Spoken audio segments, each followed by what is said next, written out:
மத்திய அரசு தடுப்பூசி தயாரிப்பில் ஊழல் செய்துள்ளதாகவும் கடந்த 7 ஆண்டுகளில் 23 கோடி பேர் வறுமை கோட்டிற்கு கீழே வந்துள்ளதாகவும் கரூர் எம்பி ஜோதிமணி குற்றம் சாட்டியுள்ளார்.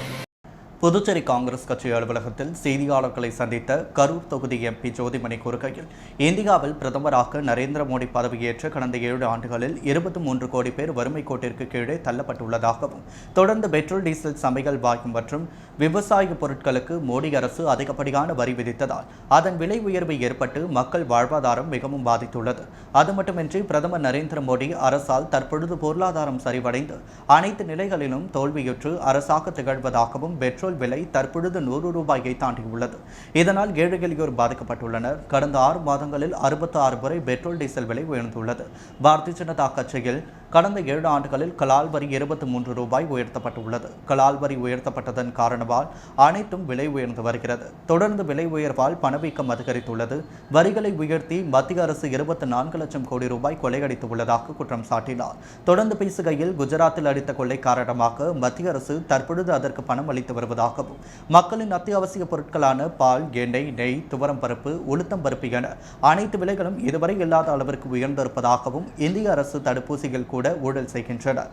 தடுப்பூசி தயாரிப்பிலும் ஊழல் நடக்கிறது என கரூர் தொகுதி எம்பி ஜோதிமணி குற்றம் சாட்டியுள்ளார். செய்தியாளர் சந்திப்பின் பொழுது முன்னாள் முதல்வர் நாராயணசாமி, பாராளுமன்ற உறுப்பினர் வைத்திலிங்கம், காங்கிரஸ் தலைவர் ஏ வி சுப்பிரமணியன் உட்பட காங்கிரஸ் நிர்வாகிகள் பலர் உடனிருந்தனர்.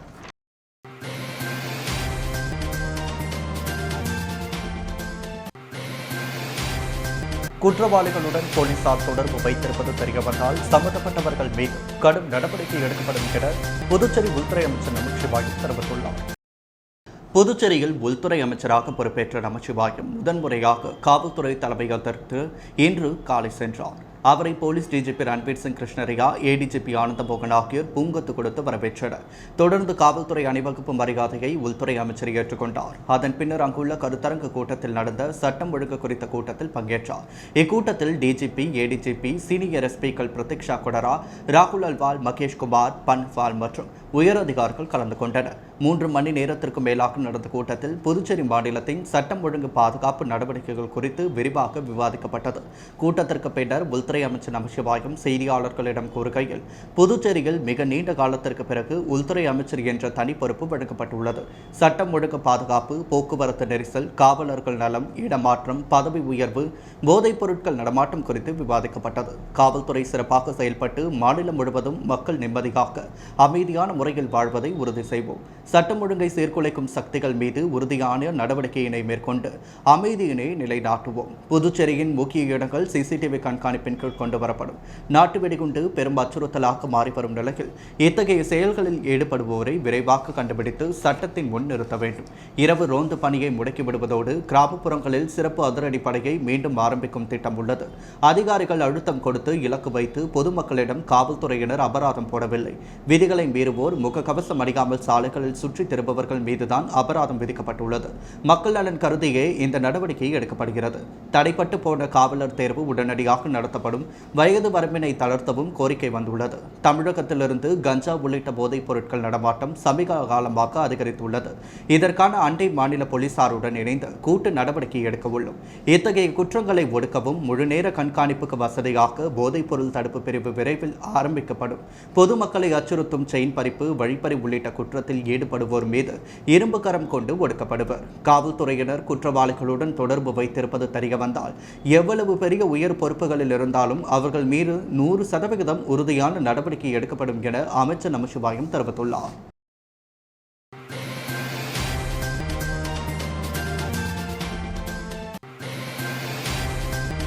புதுவையில் பெட்ரோல், டீசல் விலை உயர்வை கண்டித்து தமிழக வாழ்வுரிமை கட்சியினர் இளைஞர் அணியினர் ராஜா திரையரங்கு சிக்னல் அருகே மறியலில் ஈடுபட்டதால் போக்குவரத்து பாதிக்கப்பட்டது. பெட்ரோல், டீசல் மற்றும் சமையல் எரிவாயு விலையை கடுமையாக உயர்த்தியுள்ள மத்திய அரசை கண்டித்து நாடு முழுவதும் பல்வேறு கட்சிகள், அமைப்புகள் பலவிதமான போராட்டங்களை நடத்தி வருகின்றன. அதன்படி புதுச்சேரியில் பல இடங்களில் பல்வேறு விதமான போராட்டங்கள் நடைபெற்று வருகிறது. இந்த நிலையில் தமிழக வாழ்வுரிமை கட்சியின் புதுச்சேரி இளைஞர் அணி சார்பில் ராஜா தியேட்டர் சிக்னலில் கண்டன ஆர்ப்பாட்டத்தில் ஈடுபட்டனர். இளைஞர் அணி தலைவர் அருள்வழி தலைமையில் நடைபெற்ற ஆர்ப்பாட்டத்தில் நிர்வாகிகள் தினேஷ், குரு, முத்து ஆகியோர் முன்னிலை வகித்தனர். இதில் சுமார் 25க்கும் மேற்பட்டோர் கலந்து கொண்டு பெட்ரோல், டீசல் மற்றும் சமையல் எரிவாயு விலை உயர்வை கண்டித்து கோஷங்களை எழுப்பினர். அப்பொழுது அவர்கள் திடீரென ராஜா தியேட்டர் சிக்னல் அருகில் அமர்ந்து சாலை மறியலில் ஈடுபட்டதால் அப்பகுதியில் போக்குவரத்து பாதிக்கப்பட்டது. தகவல் அறிந்த பெரிய கடை காவல் ஆய்வாளர் முத்துக்குமரன் தலைமையிலான போலீசார் அவர்களை கலைந்து போக செய்தனர். இதனால் அப்பகுதியில் சிறிது நேரம் பரபரப்பு ஏற்பட்டது.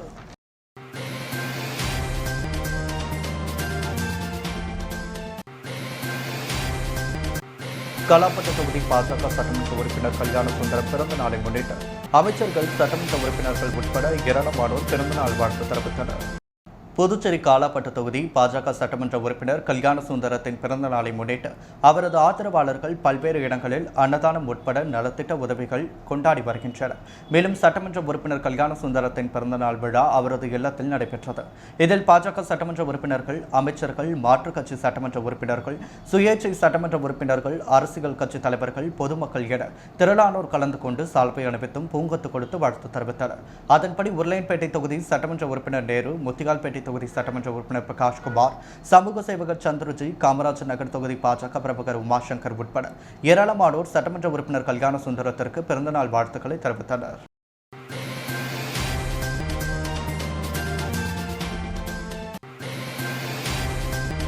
புதுச்சேரி கூட்டுறவு வீட்டு வசதி சங்க அலுவலகம் கட்டும் பணிக்காக பூமி பூஜையை முதல்வர் ரங்கசாமி அடிக்கல் நாட்டி துவக்கி வைத்தார்.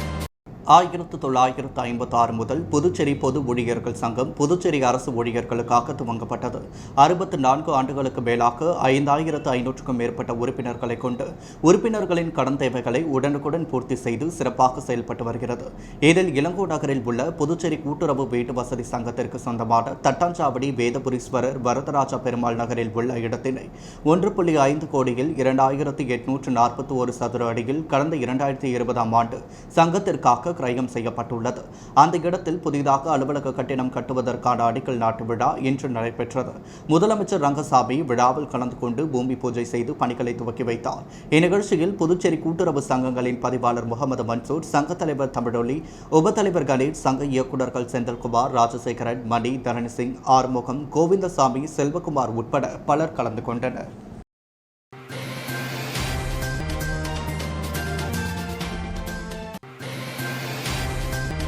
முதல்வர் ரங்கசாமி அறிவித்த முடிவை அமைச்சர் நமச்சிவாயம் மாற்றி அறிவிப்பு வெளியிடுகிறார். ஆட்சி முதல்வர் கட்டுப்பாட்டில்தான் உள்ளதா என முன்னாள் முதல்வர் நாராயணசாமி கேள்வி எழுப்பியுள்ளார். முன்னாள் முதலமைச்சர் நாராயணசாமி செய்தியாளர்களிடம் கூறுகையில், 3வது கொரோனா அலையின் டெல்டா பிளஸ் வகை வைரஸால் பாதிக்கப்படக்கூடிய அபாயம் இருப்பதால் புதுவையில் பள்ளிகளை திறக்கக்கூடாது என பல்வேறு தரப்பினர் வலியுறுத்தினர். தானும் கொரோனா தொற்று குறையவில்லை என்பதால் பள்ளி கல்லூரிகளை திறக்கக்கூடாது என தெரிவித்துள்ளேன். ஆனால் முதலமைச்சர் ரங்கசாமி இன்று பள்ளி திறக்கப்படுவதாக கூறினார். ஆனால் கல்வித்துறை நமச்சிவாயத்திற்கு ஒதுக்கப்பட்டது. அவர் கவர்னரை சந்தித்துவிட்டு கொரோனா குறையவில்லை, எனவே பள்ளி கல்லூரிகள் திறக்கக்கூடாது என முதலமைச்சர் உத்தரவுக்கு மாறாக அறிவிப்பு வெளியிடுகிறார். முதலமைச்சரின் அறிவிப்பே இறுதியானது, முடிவானது. ஆனால் அந்த முடிவை அமைச்சர் மறுக்கிறார். இதிலிருந்து ரங்கசாமியின் கட்டுப்பாட்டில் இந்த ஆட்சி இருக்கிறதா என கேள்வி எழுகிறது.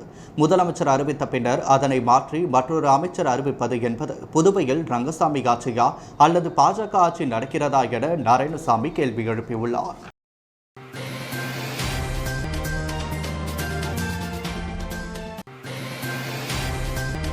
புதுவையில் பைக் திருட்டில் ஈடுபட்டதாக 4 பேரை போலீசார் கைது செய்து அவர்களிடமிருந்து 7,05,000 மதிப்பிலான பைக்குகள் பறிமுதல் செய்யப்பட்டுள்ளது. புதுச்சேரி அபிஷேகப்பாக்கம் சாலையில் போலீசார் புதன்கிழமை இரவு வாகன சோதனையில் ஈடுபட்டனர்.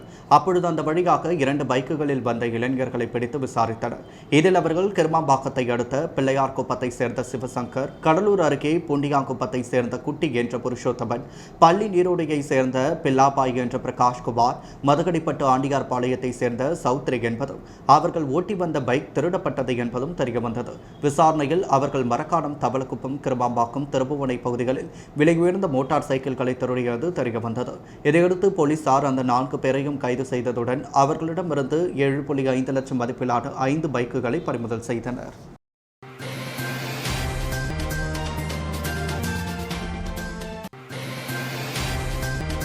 புதுவை நேரு வீதியில் 15,000 சதுர அடியில் விரிவாக்கம் செய்யப்பட்ட ராஜேந்திரா ஆடையகத்தின் திறப்பு விழாவில் முதல்வர் ரங்கசாமி, அமைச்சர் லட்சுமி நாராயணன் கலந்து கொண்டு ஆடையகத்தை ரிப்பன் வெட்டியும் குத்துவிளக்கேற்றியும் திறந்து வைத்தனர்.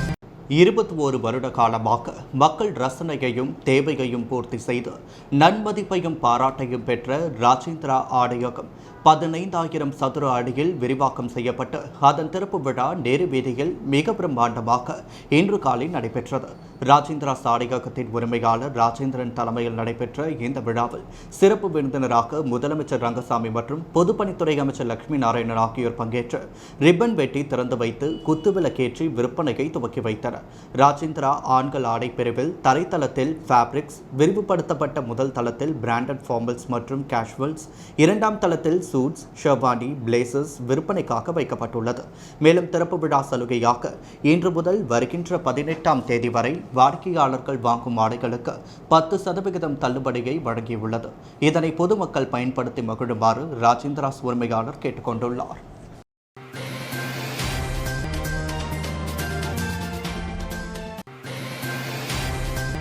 ரயில்வே துறையில் பணியாற்றுவதற்கான நேர்காணல் இன்று 16ஆம் தேதி குட்வில் நிறுவனத்தில் நடைபெற்றது.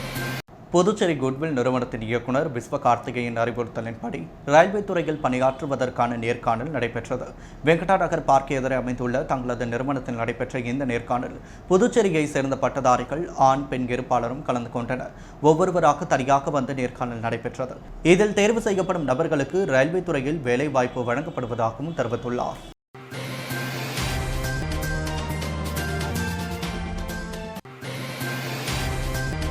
கதிர்காமம் இந்திரா காந்தி மருத்துவக் கல்லூரியில் பிராணவாயு வசதி கொண்ட கொரோனா தற்காலிக சிகிச்சை மையத்தை துணைநிலை ஆளுநர் தமிழிசை சவுந்தரராஜன் திறந்து வைத்தார்.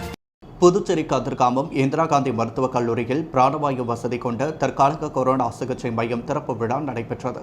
இதில் சிறப்பு விருந்தினராக துணைநிலை ஆளுநர் தமிழிசை சவுந்தரராஜன் கலந்து கொண்டு பிராணவாயு வசதி கொண்ட கொரோனா தற்காலிக சிகிச்சை மையத்தை திறந்து வைத்தார். தொற்று கண்டறியப்பட்டவர்களுக்கு கொரோனா சிகிச்சை மையத்தை அடைவதற்கு முன்பாக பிராணவாயு வழங்கப்படும் வகையில் ஏற்பாடுகள் செய்யப்பட்டுள்ளது. அதனை செய்முறை மூலமாக மருத்துவர்கள் நிகழ்த்தி காட்டினர். அதனை பார்வையிட்ட துணைநிலை ஆளுநர் அதற்காக சுகாதாரத்துறையினரை பாராட்டினார். இவ்விழாவில் சுகாதாரத்துறை செயலர் டாக்டர் அருண், துணைநிலை ஆளுநரின் செயலர் அபிஜித் விஜய் சௌத்ரி, சுகாதாரத்துறை இயக்குநர் டாக்டர் மோகன்குமார், மாநில சுகாதார திட்ட இயக்குநர் டாக்டர் ஸ்ரீராமுலு ஆகியோர் கலந்து கொண்டனர்.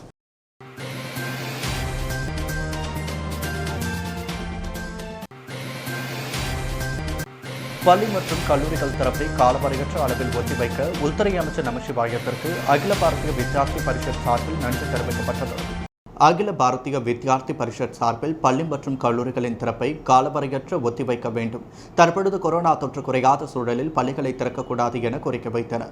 அவர்களின் கோரிக்கையை ஏற்று பள்ளி மற்றும் கல்லூரிகளின் திறப்பை காலவரையற்ற ஒத்திவைத்து உள்துறை அமைச்சர் நமசிவாயத்திற்கு தங்களது நன்றியை தெரிவித்துக் கொள்வதாகவும், மேலும் கல்லூரி செமஸ்டர் தேர்வினை இணையவழியில் நடத்த வேண்டும் என வலியுறுத்தி தொடர் போராட்டங்களை நடத்தியதன் விளைவாக தேர்வுகள் ஆன்லைனில் நடத்தப்படுவதாக அறிவித்த உள்துறை அமைச்சர் நமசிவாயத்திற்கு மீண்டும் நன்றியை தெரிவித்துக் கொள்வதாக அகில பாரதிய வித்யார்த்தி பரிஷத் புதுச்சேரி ஒருங்கிணைப்பாளர் ஆகாஷ் ஷம்ராஜ் தெரிவித்துள்ளார்.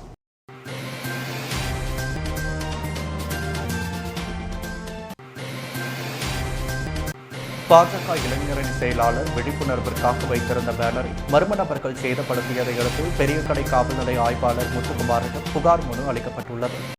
கொரோனா தொற்றால் அறிவிக்கப்பட்ட ஊரடங்கினால் ஏராளமானோர் தங்களது வாழ்வாதாரங்களை இழந்து தவித்தனர். இதையடுத்து மத்திய அரசு ஏழை மக்களுக்கு பிரதான் மந்திரி கரீப் கல்யாண் யோஜனா திட்டத்தை அறிவித்தது. அதன்படி மத்திய அரசு ஒரு நபருக்கு 5 கிலோ அரிசி அல்லது கோதுமை வழங்கி வருகிறது. பிரதமர் நரேந்திர மோடியின் இந்த திட்டம் குறித்த விழிப்புணர்வை ஏற்படுத்த பாஜகவினர் ஆங்காங்கே விழிப்புணர்வு பதாகைகளை வைத்து மக்களிடையே விழிப்புணர்வை ஏற்படுத்தி வருகின்றனர்.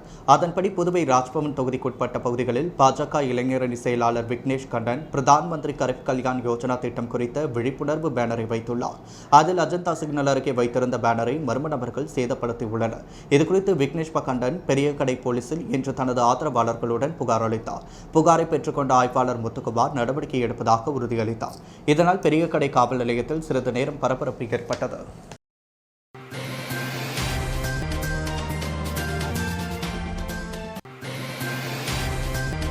கர்ம வீரர் காமராஜர் பிறந்த நாளை முன்னிட்டு இந்திரா நகர் தொகுதியில் என்ஆர் காங்கிரஸ் சார்பில் பொதுமக்களுக்கு அன்னதானம் வழங்கப்பட்டது.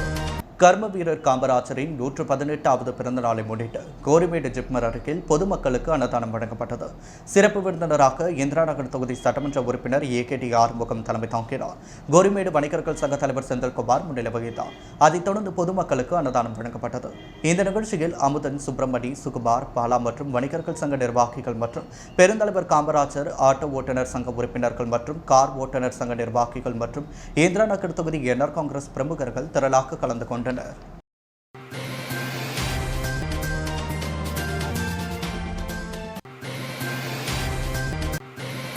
குழந்தைகளை பாதுகாக்க பெற்றோர்கள் முன்னெச்சரிக்கை நடவடிக்கை எடுக்க வேண்டும். மூன்றாவது அலை வராது என்று நாம் கூற முடியாது. அனைவரும் எச்சரிக்கையாக இருக்க வேண்டும் என புதுச்சேரி துணைநிலை ஆளுநர் தமிழிசை தெரிவித்துள்ளார். புதுச்சேரியில் தற்பொழுது 8 நபர்களுக்கு டெங்கு நோய் கண்டறியப்பட்டு சிகிச்சை அளிக்கப்பட்டு வருகிறது. புதுச்சேரியில் டெங்கு பரவலை கட்டுப்படுத்தும் வகையில் விழிப்புணர்வு பேரணி துணை ஆளுநர் மாளிகை முன்பு இன்று துவங்கப்பட்டது. கொசுவால் டெங்கு பரவுகிறது என்பதை குறிக்கும் வகையில் கொசுவேடம் அணிந்த ஒருவர் பேரணியில் பங்கேற்றார். துணைநிலை ஆளுநர் தமிழிசை கொடியசைத்து துவக்கி வைத்து பின்பு செய்தியாளர்களை சந்தித்தார். புதுச்சேரியில் கொரோனா தொற்றால் 16 குழந்தைகள் சிகிச்சையில் உள்ளது பற்றி கூறுகையில், குழந்தைகள் ஏற்கனவே கொரோனாவால் பாதிக்கப்பட்டுள்ளது போலதான் தற்பொழுது பாதிப்பு உள்ளது. குழந்தைகளுக்கான வார்டுகள் ஆக்சிஜன் ஏற்பாடு செய்யப்பட்டுள்ளது. குழந்தைகளை பாதுகாக்க பெற்றோர்கள் முன்னெச்சரிக்கை நடவடிக்கை எடுக்க வேண்டும். பாதிப்பு இல்லாத வகையில் குழந்தைகள் சிகிச்சை பெற்று வருகின்றனர். உயிரிழப்பு போன்றவை இல்லாத வகையில் அனைத்து பாதுகாப்பு சிகிச்சை நடவடிக்கைகளும் மேற்கொள்ளப்பட்டு வருகின்றது. கொரோனா 3வது அலை வராது என்று நாம் கூற முடியாது. குழந்தைகள் அதிகம் தாக்கப்பட்டால் அவற்றை எதிர்கொள்ளவும் பாதுகாக்கவும் நடவடிக்கை எடுக்கப்பட்டுள்ளது. அனைவரும் எச்சரிக்கையாக இருக்க வேண்டும் என ஆளுநர் தமிழிசை தெரிவித்துள்ளார்.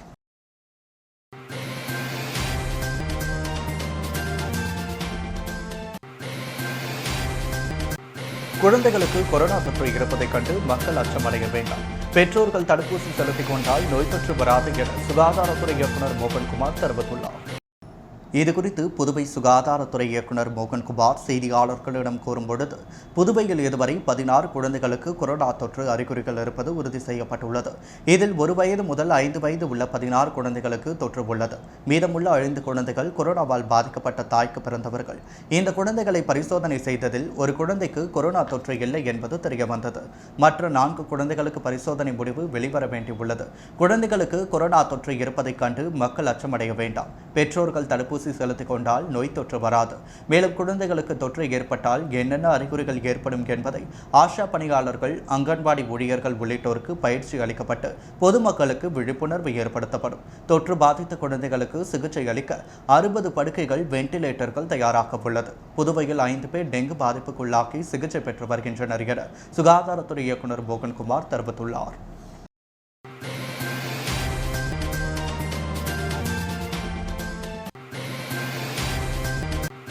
புதுச்சேரியில் குழந்தைகளுக்கு கொரோனா பாதிப்பு கண்டறியப்பட்டுள்ள நிலையில் ஒவ்வொரு நிமிடமும் கவனமாகவும் எச்சரிக்கையுடனும் இருக்க வேண்டும் என முழுமையான தகவல் அடங்கிய ஆய்வறிக்கையை சமர்ப்பிக்க வேண்டும் எனவும் அதிகாரிகளுக்கு துணைநிலை ஆளுநர் தமிழிசை உத்தரவிட்டுள்ளார்.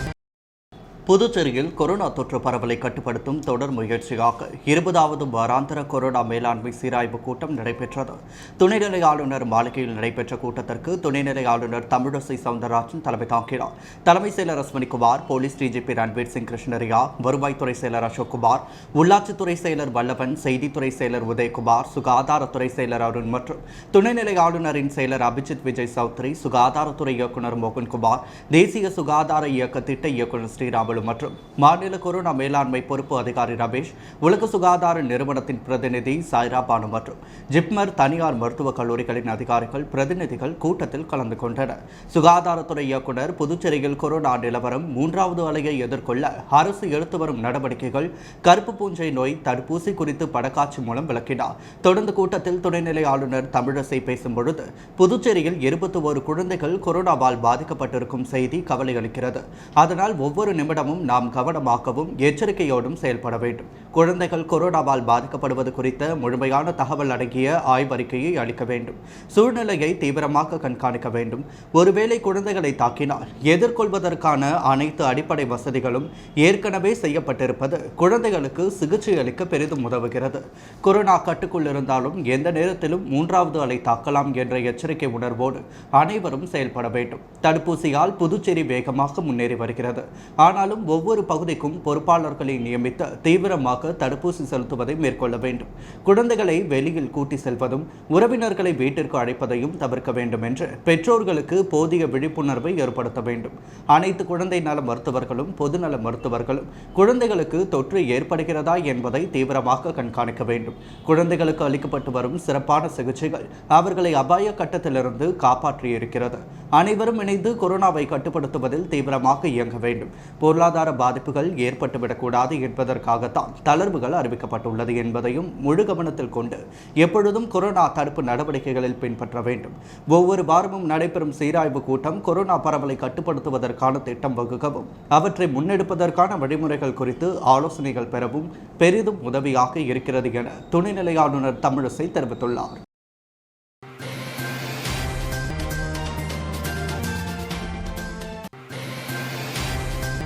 தடுப்பூசி உணவுத்துறை அமைச்சர் சாய்ஜி சரவணகுமார் இன்று 16ஆம் தேதி முதல் சட்டப்பேரவையில் உள்ள அமைச்சர்கள் அலுவலகத்தில் தனது பணிகளை துவக்கினார். புதுச்சேரி முதலமைச்சர் ரங்கசாமி இன்று சட்டப்பேரவையில் உணவுத்துறை அமைச்சர் சாய்ஜி சரவணகுமாரை புதியதாக ஒதுக்கப்பட்டுள்ள அமைச்சர் அலுவலகத்தில் இருக்கையில் அமர வைத்து சால்வை அணிவித்து வாழ்த்து தெரிவித்தார். இதையடுத்து ஆளுநர் மாளிகையில் கவர்னர் தமிழிசை சவுந்தரராஜனை நேரில் சந்தித்து அமைச்சர் வாழ்த்து பெற்றார்.